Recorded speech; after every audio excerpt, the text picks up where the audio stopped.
later, and all these other things that went into her. It was very scary for the team. So I'm going to sort of try to break her down and what went into making her.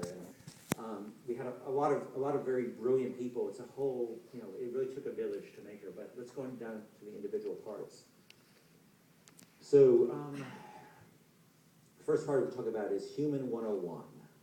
And let's talk about how do you simulate a human. Now, in most games, when you deal with AIs, they're actually shooting you, and actually that makes your life a lot simpler because you're usually ducking for cover and things are exploding around you, and your attention is drawn away.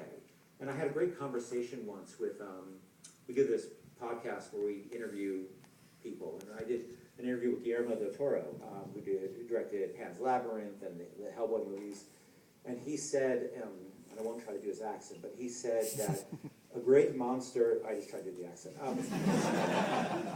A great monster is a monster you can imagine in repose.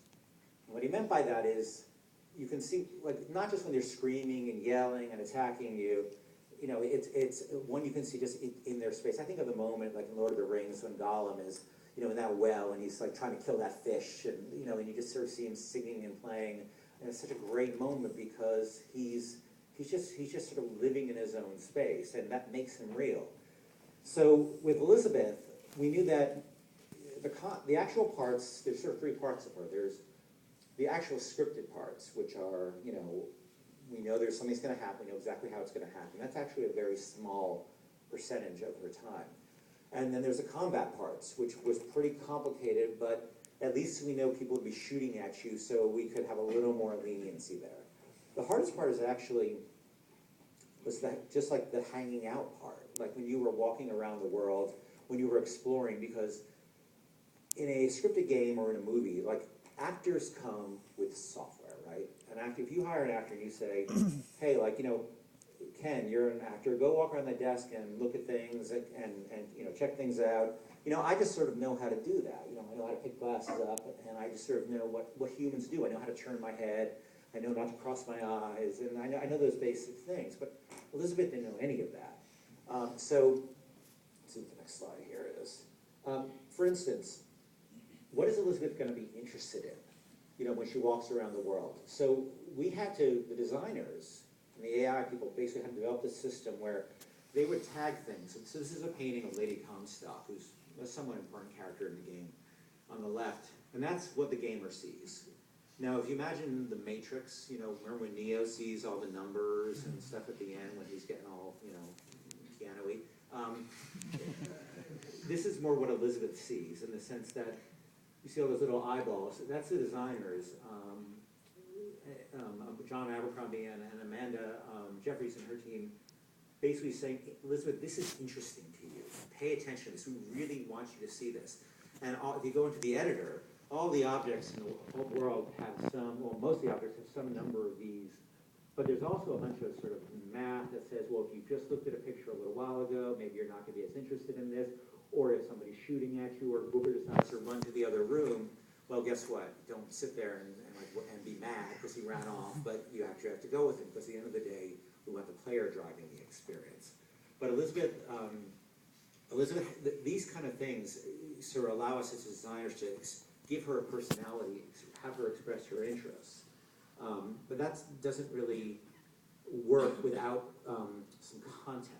Content's really critical. So I'm going to show you some a very early thing here, which is, Elizabeth is always in some emotional state. And I don't mean that as a sexist thing. She's always has either she's happy, she's sad, she's angry.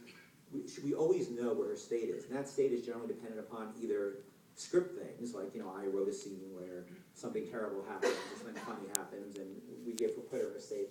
Or they could be related to more emergent things, like a combat happening.